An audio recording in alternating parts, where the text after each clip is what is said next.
বিসমিল্লাহির রহমানির রহিম। আমার কবিতার নাম সত্য কথা। দাড়ি টুপি পরা সন্ন্যতি পোশাক দেয় গায়ে, সেই লোকটি দিনে দিনে ভালো হয়ে যায়। নামাজ পড়ে, সৎ কাজ করে ইমানের সাথে, বেহেশতের চাবি আল্লাহ দিবেন তার হাতে। তোমরা দেখবে যারা সন্ন্যতি পোশাক পরে, চুরি ডাকাতি সুদের কাজ তারা কম করে।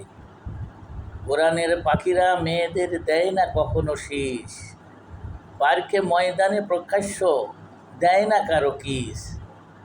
করে না ইফটিজিং, মুখে দাড়ি টুপি মাথায় দিয়ে। তারা খায় না মদ গাঁজা কোনো আড্ডায় গিয়ে।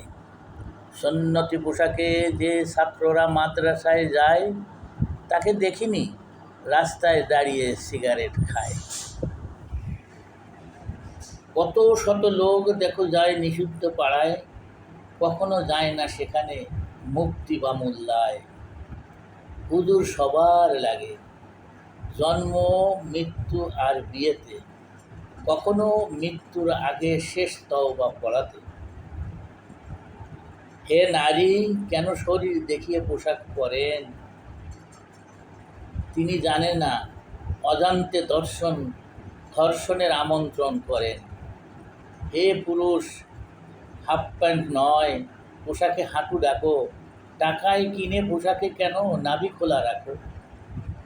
ফরজ সুন্নত মানে যে সেই সাচ্চা মুসলমান, বিধান মানে না যে সেই তো পাক্কা বেঈমান। এই দুনিয়ায় কিভাবে তুমি চলাফেরা করবে, সৃষ্টিকর্তা বিধান দিয়েছে কোরআন কিতাবে।